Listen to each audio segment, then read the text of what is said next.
Welcome to the Beyond Atheism podcast with me, Nathan Alexander, and my co-host, Todd Tavares. Moving beyond questions of God's existence, this podcast asks, what's next in a world without God? If you're enjoying the show so far, make sure to like and subscribe, rate and review, and consider supporting us on Patreon. Hi, everybody. It's a slightly different format this week. It's just Nathan and I. We're going to start thinking some deep thoughts. Just a conversation between the two of us on death. A nice light topic. Nathan, what made you think of this topic? Well, nothing in particular, but I do think it's an interesting topic. I think we've asked a couple of times on Can a True Atheist, I think, whether a true atheist can fear death, I believe. And I think I wanted to talk about it more just because I think it's like, maybe it's fear of death is one reason, maybe. Is it hanging over your head these days? No. Oh, thank goodness. No, there's no reason. No. I mean, there's nothing necessarily personal, but I do think, like could be one reason, like why people might hope for a god or an afterlife or something. So I think it's interesting to talk about. It is interesting, but do you really feel that a lot of religion comes from that sort of urge to deny death or transcend death? Maybe. I mean, I think for me, I this is like jumping ahead maybe, but I feel like I am like somewhat it's hard to say. I mean, not afraid of death, but like it's kind of frightening to think about, I think. Yeah. Like to You think don't about. want it, is the thing. No. Well, but the thing is like it's going to happen anyway, Yeah. whether we want it or not. Yeah. And I can feel like it would be reassuring superficially if there were a god and an afterlife and death was not the end. Nathan, let's dig into this a little more. Why are you afraid of death? I think for me it's just very weird to contemplate like not existing. And the thing is that I think it's scary because it's not just you're not existing for a couple weeks or a year. You're not existing for the rest of eternity. Yeah. You'll never exist again, ever. Mm-hmm. And I mean, I don't. It's like you don't want to be. I don't want to be morbid or depressing or anything.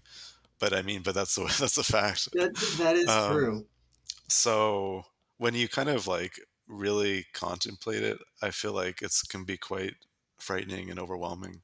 And so I actually try not to think about it too often. Really?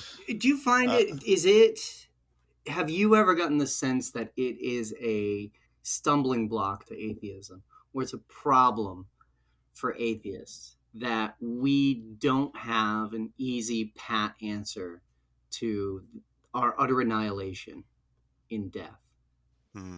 I feel like it's not like a logical problem for us. I mean, I think, for me, I mean, I accept that like how I described is how things will be. I mean, it's not satisfying, but I mean, but there's plenty of things that are true that are not satisfying, I guess. Yeah, no kidding. Yeah. So I mean, I do think, but it could be a stumbling block, maybe for other people, perhaps. Yeah, I don't know. What do you think? Oh, God, of course, death is scary. It's horrible. Yeah. It's the worst thing. But one thing we can do is kind of reverse the way that you put it, right? We exist now. We exist until date X, and then we don't exist for eternity. I mean, that's also true the other way, right? We didn't exist for all of eternity. For all of time, we didn't exist. And then all of a sudden we started to exist. And we did exist. It's kind of an on-off situation. And then after a very brief period of time, cosmologically, we don't exist anymore.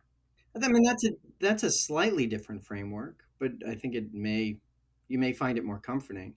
We don't regret the eons of not existing. We weren't in hell. We weren't in purgatory. We clearly didn't mind it. We just didn't exist. And, I don't fear that period of time where I didn't exist before I existed. Yeah, I mean, I definitely, I think I've heard sort of similar argument or framings or whatever like that, and I think that does make sense. But then it doesn't. I don't know if it's super comforting because, or if it's like comforting all the way because obviously you exist now, like Yeah. you didn't like, and then so I don't know. I mean, now that you exist, now that you exist and you're conscious and so on, you're able to contemplate the fact that you won't exist, whereas before you couldn't. I mean, you didn't exist, so you couldn't contemplate that you didn't exist. Yeah. So Oh, I don't man. know. I mean, It I think yeah. gets deep There's quick, probably doesn't it? yeah. I mean, I think there's probably something about like just about like the nature of consciousness and the nature of time and stuff like that. I Hmm. mean, that like what does it mean to exist and so on. I mean, like it's just So maybe yeah. we No, need go to ahead. compare it to some other ways of thinking first, because what we were both raised with faith. I got a lot of the heaven and hell stuff. Did you get? What was your experience? Because I don't think everybody gets hell. I Yeah, don't know what everybody gets. What was your sort of? yeah. Uh, what was the afterlife has explained to you? I mean, I guess when I was a believer, I always pretty much assumed I'd be going to heaven. You got that good uh, the New Testament view was like, yeah, it's all different, man. Everybody gets in. It's a yeah, Everybody's invited. Y'all get in. yeah. I mean, I don't think like religiously, like if we were ever really, probably we thought there was a hell, maybe, but it was more sort of like just sort of in the culture, rather than being explicitly told, if you sin, you're definitely going to hell or something. So I mean, I did think, there's probably some kind of heaven, but I think, I mean, the thing is that superficially it does seem like, the heaven is a good solution to the problem of death. But actually, when you contemplate that, it's equally frightening because it's like, I would think, like you live in eternity in heaven. And then, like, that's also frightening because you live for a billion years in heaven. And, like, it's not at the end then. Like, you still have another eternity to go. Right? Um, It's always more time. Yeah. So that's like that's equally I mean it's not a good answer really. Like it seems like superficially satisfying when you think about it Yeah. a little bit, but then as you kind of like think about what it would actually entail, it's also yeah, it's also frightening, I think. And I mean obviously like heaven would be the perfect place to be. I mean obviously being in hell for eternity would be really bad. That would suck. Yeah. Yeah. I mean, the thing that Yeah. happens with religion, that what I found is that it's palliative, I guess, when you're on your deathbed or when someone close to you dies.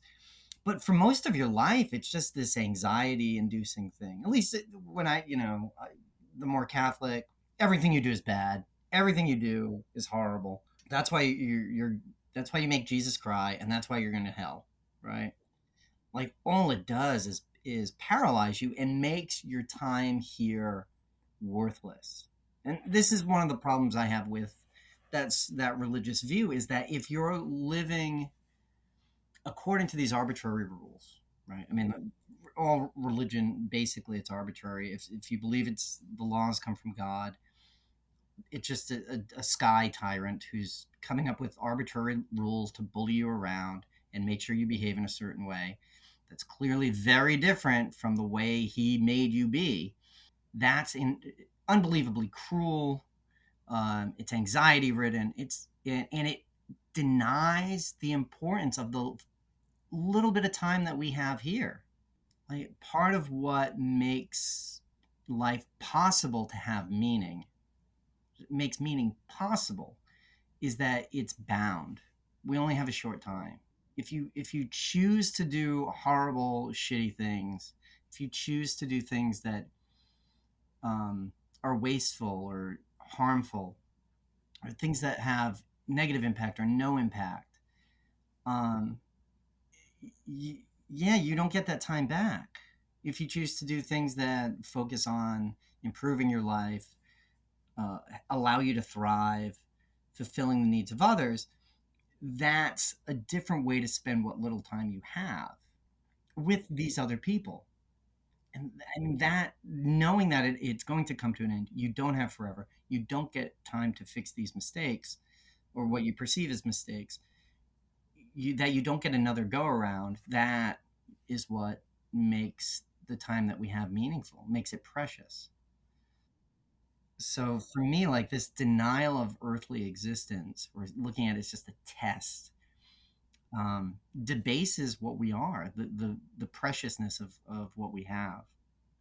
So yeah, death sucks, but it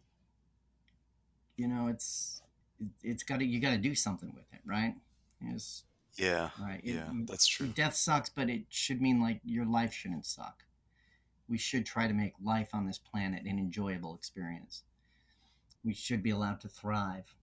Yeah, I think that's a good way of like reframing it too. I mean, in that like the fear of death or something. I mean, yeah, it makes life much more meaningful, and it should hopefully make you less complacent. And I mean, like, I mean, I think a historical example. I know there's a book by Chris Cameron about black freethinkers in the U.S. And I think among like some black freethinkers and atheists and so on, like they kind of criticize the way like black religion was kind of, it could encourage like complacence, like, okay, like our situation's not very good right now, but we're all gonna go to heaven and like everything's gonna be fine. And this does have like, I can definitely see, like if you're in a really miserable situation with no possibility for hope, that religion could have a use there. But then it's also, it means you're not particularly as motivated as you might be to change things. Yeah, it's the religion as the sigh of the oppressed. Hmm. Right. Yeah, right. Well, yeah, Yeah, what are you going to do about it? Just get used to it. It's another day. Welcome to hell, yeah, sucker. yeah, yeah. I guess yeah, right. Like it makes you pretty much accept your lot, and in the hopes for a better future, which in the atheist view is not going to come. So yeah, But the follow mhm, up to that is that it's not, you're not putting your hope into this projected sphere, right? It's not this escapist policy anymore. Religion, that view of religion says religion is escapist, right? And I think Orwell points this out. Isn't it weird that like desert people's idea of heaven is a lush tropical garden? Like, what, how, what a surprise that people who don't have water, their vision of heaven is everything's wet. mm, Yeah. right, right, Uh, yeah, right. Whereas what a materialist view, like what atheism would focus on, is that without that, once you eliminate this this fantasy that comes later, you have to focus on the problems as they exist. So you can't say anymore, this will all be better when I get to heaven. You have to say, this is all going to be better when we fix it. yeah. So I mean, yeah, I do think like confronting the reality of death then has positive benefits. I mean, Confronting the reality. This is so, I mean, we had, I guess we were talking about two things there. One being sort of an afterlife, and the other being the denial of death. Do you often deny death? um, Do you think like, it's just not going to happen? It's not going to happen to me. I got another 100 years, 150 years. yeah. I mean, I mean, I do sort of feel like we're right on the edge of like, in 50 years, maybe we'll be able to upload our Yeah, consciousness. I knew where this Like was we're going. just Yeah. like right on that point. And I mean, it's going to be a stretch maybe for us, but maybe, I mean, people in 100 years will get to do First of that. all, it's going to be people the day after we die. That's always how it goes. Yeah. Yeah. Well, yeah, I Yeah. mean, it's got to be the day after someone dies. They're like, so That's yeah, schmuck. like they Yeah. just missed it. Yep. Yeah, I mean, The last man to die. Yeah, I mean, maybe that's coming. I mean, it's funny though because it's like, to what extent is it you? I mean, this may be too much of a tangent. Like, like if your consciousness is somehow uploaded to a USB drive or whatever, like, yeah, to what extent is Yeah, that you? I dude. And mean, here's the thing with that: people talk about it like it's going to be great. No, as soon as you get there, they're going to be charging you rent for that space on the server. Don't, right? There's right, no free lunch here. There's no you're, and you know yeah, how you're going to be that's paying that true. rent. You're going to be working for them. It's going to suck, Mm, right? hmm. Yeah. Um, I had an idea for something, um, which would be that I think it's also something like about a fear of missing out. Like I'm just interested to see what's going to happen in the future. And so my idea was that, maybe like you would be frozen and then like every 100 years you could come back and sort of like you could be unthawed or sorry, thawed and just see what's happening, like did we figure out climate change and have we, are we like created world peace and so on. And then like you'd be like, huh, okay, we haven't or we have, and then you could go back to sleep for another Yeah, hundred you just want to years. hibernate or fast forward and see. Yeah, You want to see tomorrow's sports scores today. yeah, You don't want to wait. yeah, yeah. I mean, but then I think the issue, even with the uploading your consciousness and so on, it really just kicks the can down the road because like there will come an end in some way. I mean, maybe the computer will break down or whatever and or something. I mean, yeah. So I think, We yeah. transcend that sort of aspect, and we become space-time itself, and we are the ribbons of vibration in the universe that constitutes the universe itself. It's merely our consciousness that creates the universe, Nathan. That's how it goes. Mm, Yeah, and mhm, mhm, it collapses once, it returns again and renews itself, because that's what we do. Now, this is a great way to deny death in any and all form. But if atheists deny death in that same way, right? Okay, do you think this is a good strategy for atheists, or should atheists be more examining about it, right? So okay, we can't deny death. We have to accept this as a fact, right? We are beings that live in space. We are beings that are made. We're physical beings. We've been dictated by our genes. We have a life cycle. We get older and we die, and that's it. And then we don't go to heaven, right? Both of these things are true, right? We die and we don't go to heaven. We die and we die.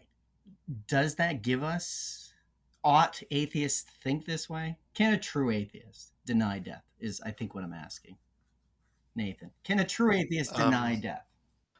I would say no. I mean, I think, yeah,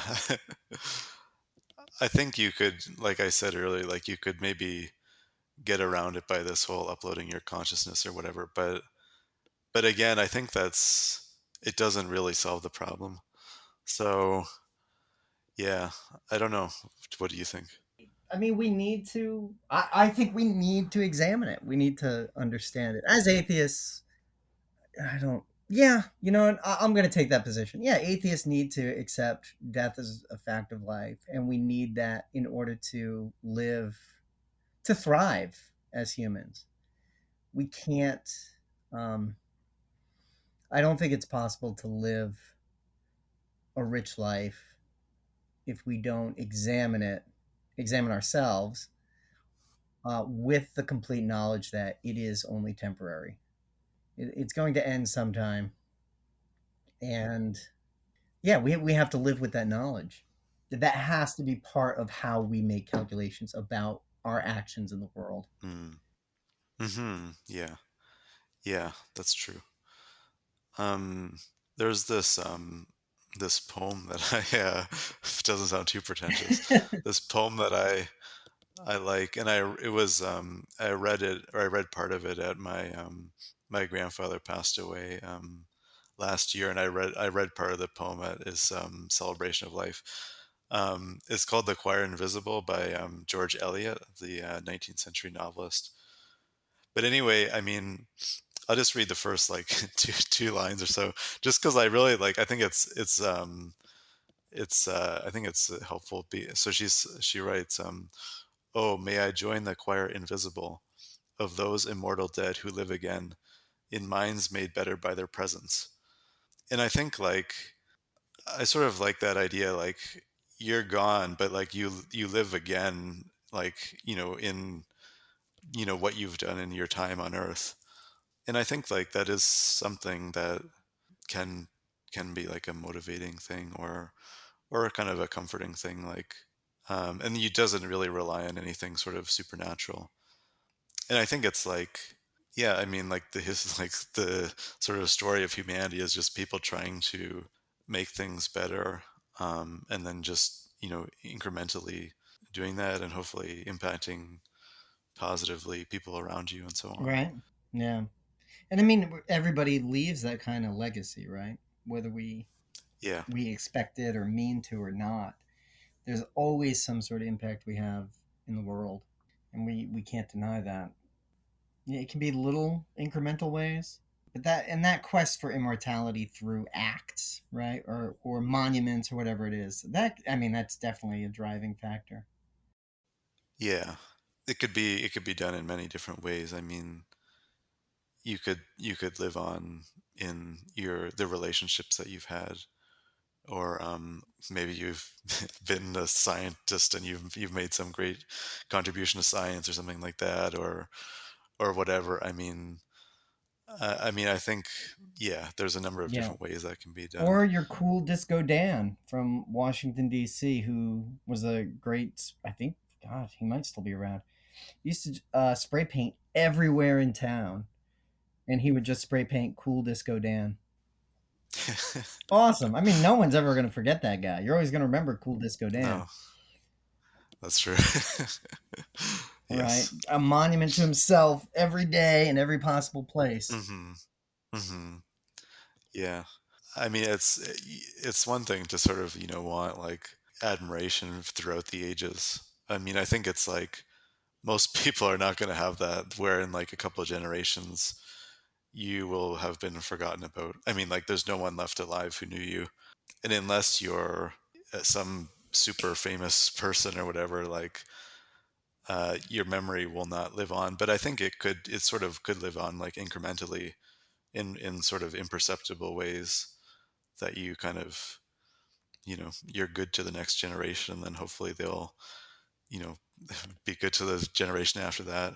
Yeah, Well, and this then it seems just like sort of you've moved the continues. needle a little bit. Not the goalpost. It sounds like you've moved the needle from like an afterlife, wanting an afterlife, or never dying, to like being remembered, Yeah, I mean, that's true. I mean, it's slightly like a separate thing, I right? guess. That's a good sort of fix that you've made. So you've changed yourself through your labor or your power, or something about you.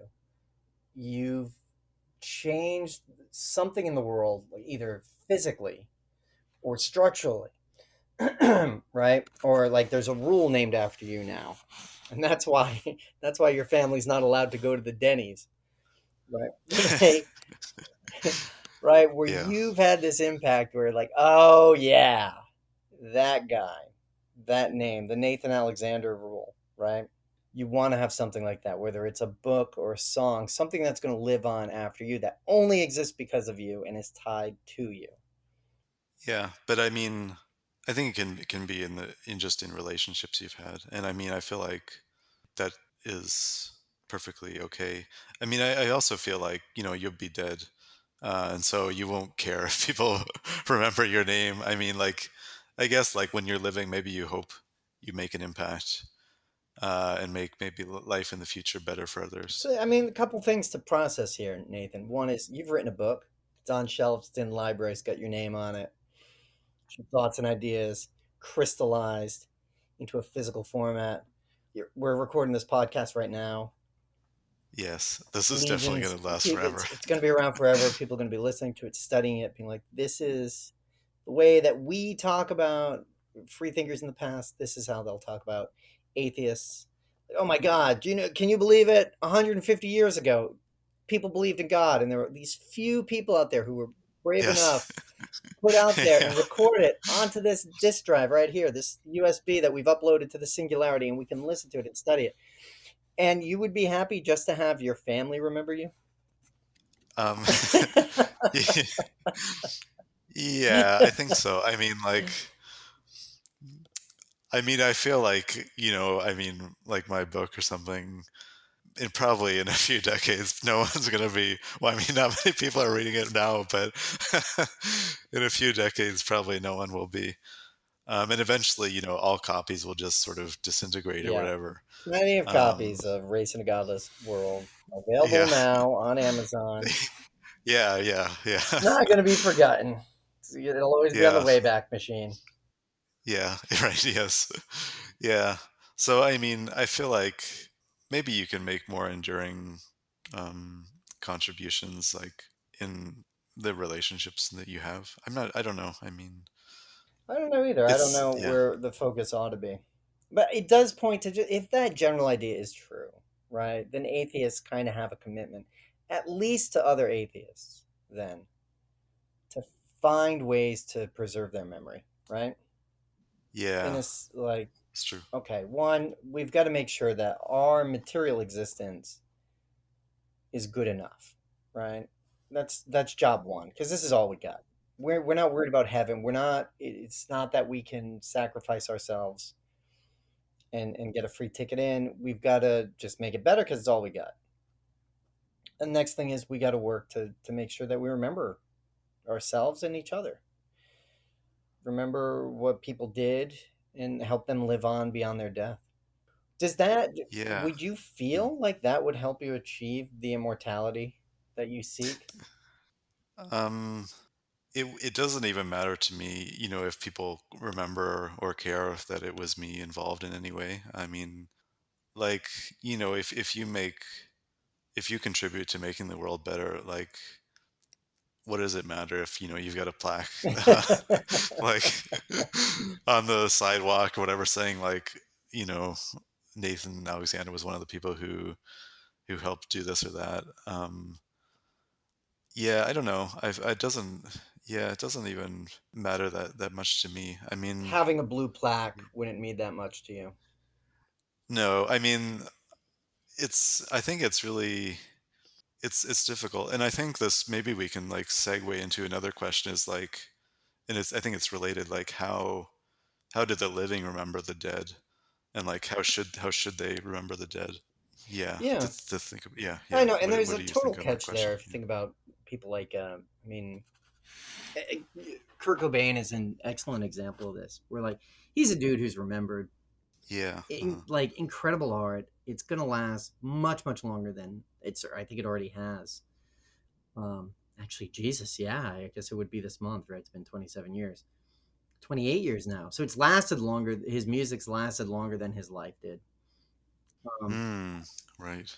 but like the flip side of it is like he was not a happy guy, right? He had a really Yeah, miserable right. life. Um, Hmm. and yet he's remembered. We don't. I don't think. My perspective on it isn't. Thank God he was so miserable because we get all this great art out of it, All right. right? Like Yeah, the point should be more on like we need to thrive. You can do both. You can be a happy, healthy individual and create good art. So, what did you want to move it on to? well, just to return to the Kurt, not about Kurt Cobain in general, but or in particular, but just for example, like I guess if he died or a celebrity dies, there's often sort of a public vigil, where people lay flowers or whatever, and light candles and so on. It's interesting though because obviously that's not for Kurt Cobain. He's not, or whoever, whatever celebrity, they're not there anymore. And I think it's like, but then what do we like? What are the living getting out of doing that? Um, but it feels like it's a necessary thing to do. But yeah, like what is the reason for doing that? Well, one, it's fucking sad. I don't know if you've noticed that part. Well, Like yes, death, when someone yeah, dies, it's really sad. Yeah. Yeah. Yeah. No, I get So there's that. that, you know. Yeah. And grief is Yes. a very real thing, right? And Mhm. how do we deal with it? Yeah. How so? I mean, you mentioned that your grandfather passed. You had that poem. Yeah. You had a celebration of life. How's that? What's Yeah. that like? How's that different? It was different because it took place a couple of months after he passed away, and there was no religious element to it. It was just in a restaurant. I mean, it was just sort of like a, part of the restaurant was kind of reserved for us, and like, about a few dozen people. And I think, like my dad and my uncle and me spoke. And then I think other people, I don't know if anyone else did speak, um, but yeah, I mean, then like just to sort of get together, and it wasn't really a sad thing. I mean, he lived a long life and a happy life, and so on. Um, but I think it felt important because after he passed away, like it was hard to feel like it was real. And then I think like having that kind of ritual kind of thing did help make it a bit more real. Was he And I religious think like himself? no, I mean I no, know the no, ceremony wasn't religious, but I don't know what his position was. no, he wasn't particularly religious in any way. No. And I think like, he didn't want to have, any sort of, funeral kind of thing. So I mean, yeah, And he so didn't. Was there any funeral sort of thing? no, I mean, no, he was so he was cremated.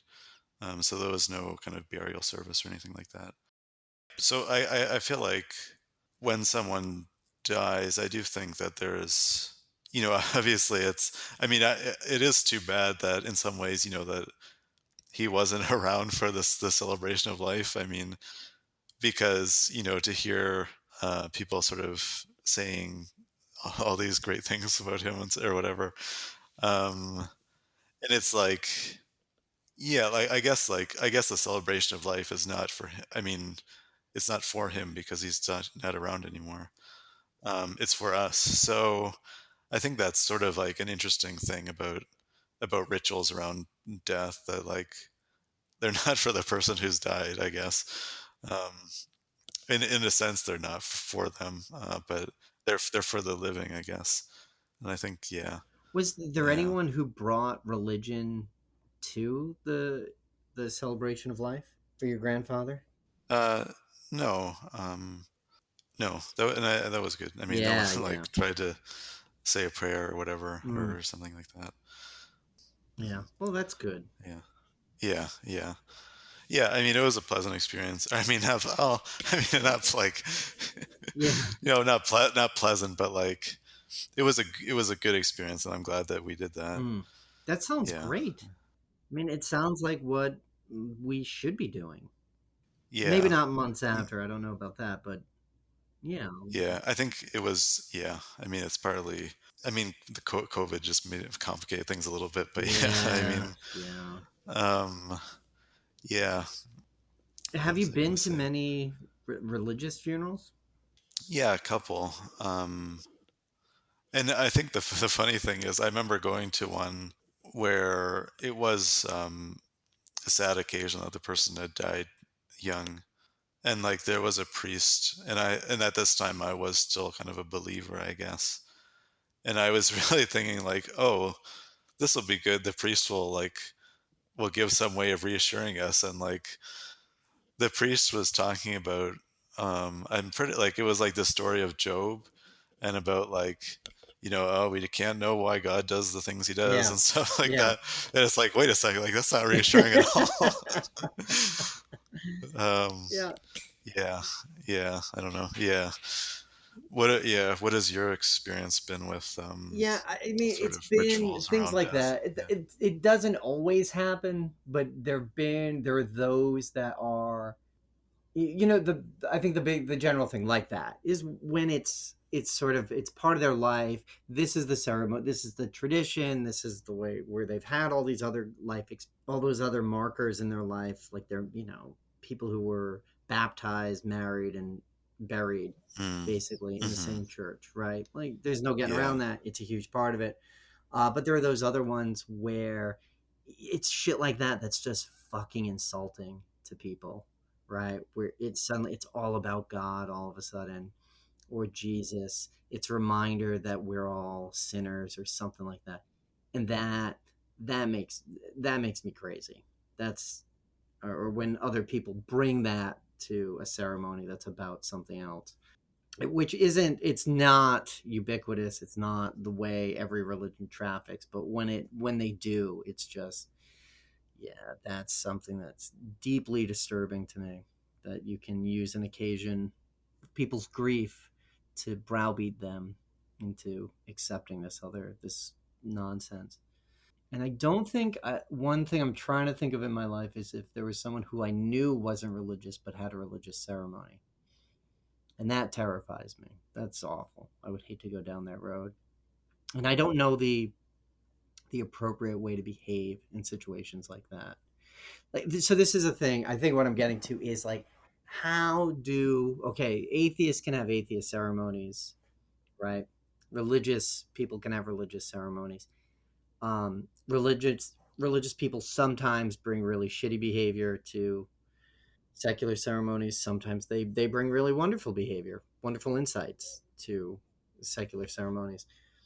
Like, how do secularists respond, right? If you're an atheist and you go to a funeral and it's overtly religious, even if the person who passed is not, how ought we respond? And unfortunately, I don't have an answer Mm. to that.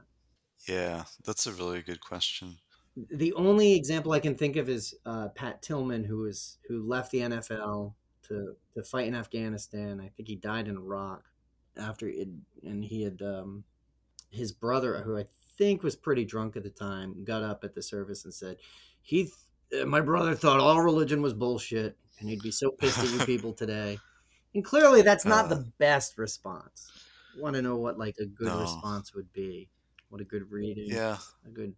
I mean, yeah, I sort of feel like again, like the issue is, funerals or whatever, it's really for the people who are alive. So I don't, I mean, I feel like it's difficult. I feel like, for people who are religious, if they want to be comforted in that way, I think that's probably fine. But it is difficult though, like, if you sort of portray the dead in a way that they wouldn't want to be portrayed or something. That's where it's more difficult. And I also feel like there's sort of an asymmetry between like religious people at funerals of people who died who are secular and like atheists who are at religious people's funerals. I mean, like if someone were at a atheist funeral were to get up and say a prayer or something, probably people would maybe be kind of holding their tongues. But if an atheist were to go to a religious funeral and stand up and say like, you're all deluded or whatever, I mean, obviously Right. that would be pretty clearly bad Right, manners. yeah. I mean, Don't worry, you um, guys. First, he's not in hell. Second, he's not in heaven either because there's no yeah, God. right. Okay, so chill Yeah, out yeah. about that. It's not going to go over Hmm. well. Yeah, Yeah. yeah. So it's a difficult thing. I just like we talked with Lee Schmidt a few months ago, who wrote about free thinkers and the atheists and free thinkers in the 19th century, and how this was a super big concern of theirs, not to ensure they didn't have a religious funeral, and how so many religious people did indeed try and pressure the families or whatever to make it into a religious funeral.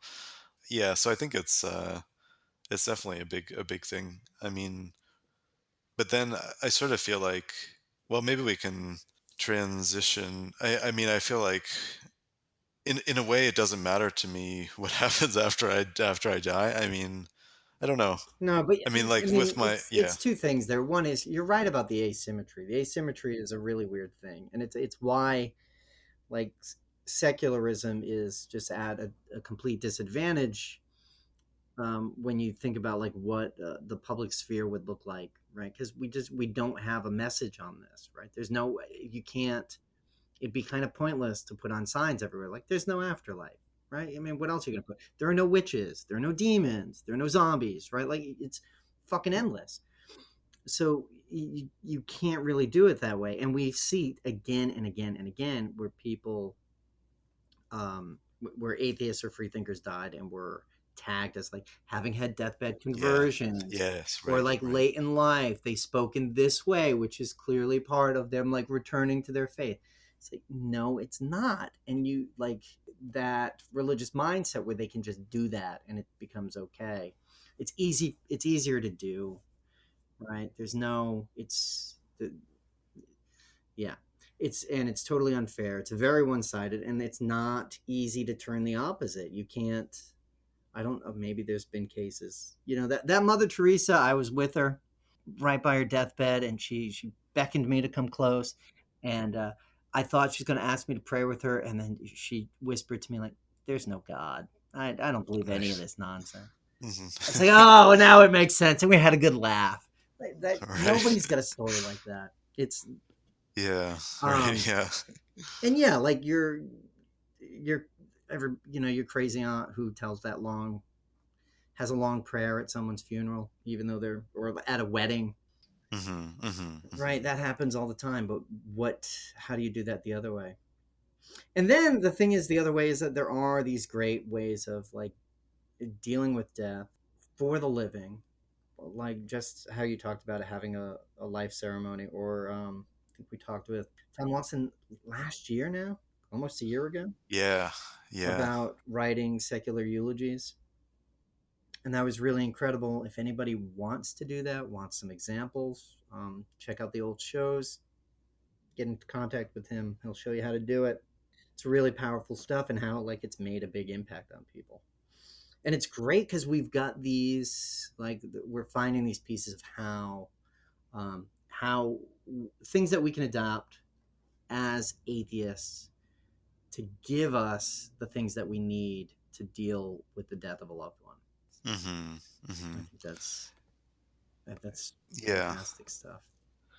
Yeah. I sort of feel like religious people have more of a script built up for and the rituals and so on for how to deal with people's deaths, whereas secular people don't quite have that yet exactly. I mean, or it's not as concrete. I mean, people since the 1800s, if not before, have been sort of grappling with how to do secular funerals and so on. But it's not like we have a ready-made kind of guide of what to say and like what sort of readings to do and whatever. Um, yeah. Yeah, but we can, change the content, keep the structure, change the content. All else fails. And the other thing, Nathan, to go back to the first point, I don't think atheists should deny death. We need to accept it. It's how we live authentically, isn't it? Yeah. Yes. Yes. I don't think they should deny death, but can they fear death though? Well, of course, it's awful. Like Okay. it's like fearing car crashes or getting Yeah. amputated or getting a disease or I don't know. What Nathan, you want a list of the things that I'm afraid of on a day to day basis?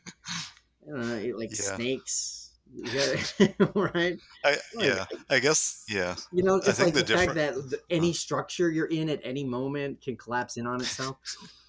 Do you know yeah. how many elevators there are in New York City compared to how many elevator inspectors there are? It's Mm. like literally, if they inspected 100 a day, they couldn't do it all in a year.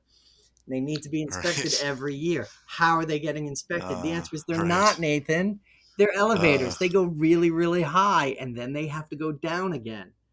They're a little right. metal box and you can get trapped in it and then just fall. Think about that. Mm. Or don't Yeah. think about that. Don't think Right. about that. No.